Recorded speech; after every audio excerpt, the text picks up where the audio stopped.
Les doy de nuevo la bienvenida al Logos Feroz. Hoy vamos a tratar sobre uno de los temas quizá más interesantes, más profundos y al mismo tiempo más difíciles de la filosofía. Vamos a hablar del ser y con este concepto, por supuesto, vamos a hablar del gran filósofo, el primero que habló de una forma lógica y muy exhaustiva del ser, que fue Parménides. Parménides decía una cosa que parece una obviedad, que es que el ser es y que no puede no ser, y que la nada, como es nada, pues no es, y que no puede ser. Esto es una obviedad, el ser es y la nada no es. Parece una obviedad, o lo es, porque es evidente y es innegable, y sin embargo tiene unas consecuencias que la mayoría de los comentaristas han considerado que son unas consecuencias locas, unas consecuencias increíbles, incluso digamos estúpidas.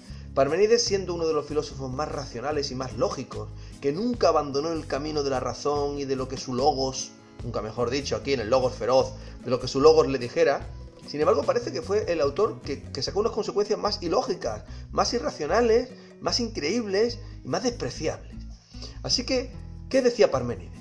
Parménides decía que, claro, el ser es y la nada no es. Con lo cual, ¿cuántos seres puede haber? Solo puede haber un único ser. ¿Por qué un único ser? Pues porque si hay dos seres, entre ser y ser, ¿qué hay en medio? En medio que está la nada. Si aquí no hay un ser, pues no hay no ser. Si la nada no existe, pues entre ser y ser no puede haber espacio. Con lo cual, cuando dos seres se unen y en medio no hay nada, realmente no son dos, es un ser. Así que el ser tiene que ser uno. No puede haber dos, ni tres, ni cuatro. Aunque nuestros sentidos, cuando miramos a nuestro alrededor, nos digan que hay muchas cosas, que existen muchos elementos, que existen muchas personas y muchos planetas. Sin embargo, la lógica, el logos, nos dice que solo hay una realidad, que es el ser. Y por tanto que esa realidad tiene que ser única.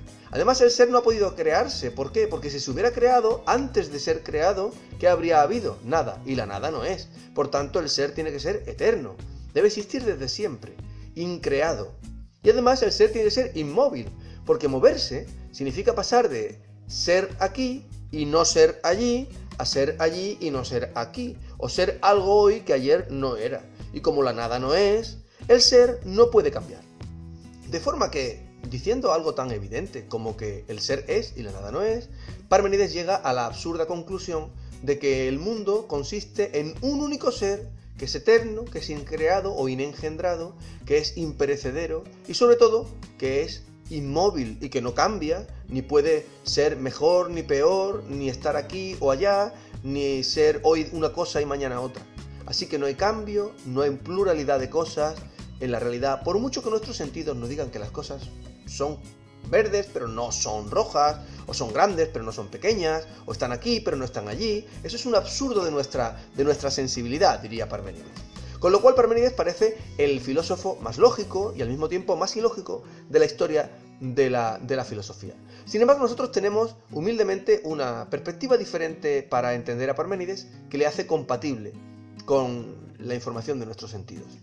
A lo mejor algún filósofo experto podría estar en desacuerdo con nosotros. Pues muy bien, para eso está la filosofía, para dialogar, estar en desacuerdo y generar una discusión racional, filosófica, reflexiva y amable, ¿no? Así que no tengamos miedo en decir que para nosotros Parménides tiene una teoría metafísica que, siendo totalmente lógica y coherente, es también compatible con la información de la pluralidad y del cambio que dan nuestros sentidos. Para entenderlo, lo primero que tenemos que hacer es comprender el concepto mismo de ser. Y el concepto de ser, aunque parezca un poco impropio de la filosofía, proviene de una experiencia cuasi mística de la realidad, que tampoco pongámonos tan serios, realmente no es más que la contemplación del mundo. Realmente la filosofía empezó por la contemplación del mundo y por sentirse asombrado ante la realidad. Cuando un filósofo se sienta frente al espectáculo de la existencia del mundo y nota el asombro que hay del hecho de que el mundo exista, de que esté ahí en vez de no estar, del ser en vez de no ser, es cuando surge en él la pequeña chispa de comprensión de lo que puede ser el ser, la existencia. Yo simplemente les propongo el experimento mental o real de situarse tumbado en la playa en verano, mirando al cielo en la oscuridad de la noche y mirar las estrellas y empezar a imaginarse uno esas estrellas contrayéndose, ¿no? Como se habla del Big Bang, que fue una gran explosión, pues imaginémonos el Big Bang al revés. Y las estrellas, con la lejanía que tienen, con la inmensidad, uniéndose unas con otras y fundiéndose en un único punto, que es lo que llaman los físicos la singularidad, que va cada vez apretándose y calentándose más y más y más, hasta que la materia entera del universo se concentra en un punto tan pequeño que no ocupa espacio. Esto significa que no está en ningún lugar, porque no ocupa espacio. Y sin embargo tiene una energía infinita. Esto significa que tiene una potencia, un poder infinito, recogido en un punto inexistente. Cuando uno se imagina que en ese momento habría prácticamente la nada, aunque la nada no es, estaría ahí la realidad entera, pero como en potencia, como ahí como reverberando. Y en ese momento esa realidad estalla en la existencia y hace ¡pum! Y aparece, y está ahí el ser. Y no hay dos explosiones, sino una. No hay... Bueno, los físicos ahora hablan de que puede haber infinitos Big Bangs, etcétera, pero no nos queremos meter ahora en materia física, simplemente es un experimento mental en el que uno se imagina cómo todo, aunque sean muchos átomos, muchas partículas, muchos planetas o muchas galaxias, todo en el fondo es una única explosión de realidad, un único ser. No puede haber dos, puesto que entre una explosión y otra explosión habría habido nada. Si hubiera habido dos explosiones, en el sentido de dos Big Bangs, entre una y otra habría habido, pues también ser en potencia, ser latente, ¿no? Pero, en definitiva, no puede haber dos existencias, por decir así. Todos los entes, que son plurales, existen. Y la existencia es una. Es como algo así como decir que todos los seres humanos existen, pero la humanidad es una, hay una humanidad. Si hubiera dos humanidades, ¿en qué se diferenciarían? Si son humanas las dos, es una única humanidad, aunque haya muchos seres humanos. Desde esa perspectiva consideramos que debemos comprender a Parménides y entonces enfrentarnos a la realidad de tal manera que digamos, la realidad es, y por tanto solo hay un único ser, pero es un ser que se expresa de forma múltiple y plural en muchos entes, pero entre ente y ente no hay la nada, entre ente y ente hay también ser, hay espacio que es, hay aire que es, hay tiempo que es, y por tanto el ser puede seguir siendo uno, sin fisura, inmóvil, imperecedero, inengendrado, y al mismo tiempo ser plural, múltiple y cambiante.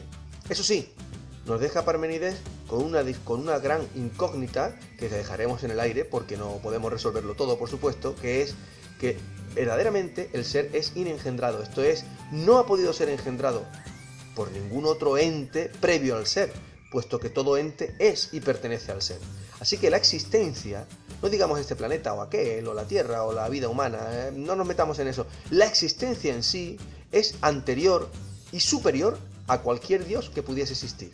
Quédense pensando eso y así su logos trabajará y se hará un poquito más feroz. Espero que le haya gustado este vídeo y el próximo día vendremos con nuevas y más interesantes cuestiones filosóficas. Un saludo.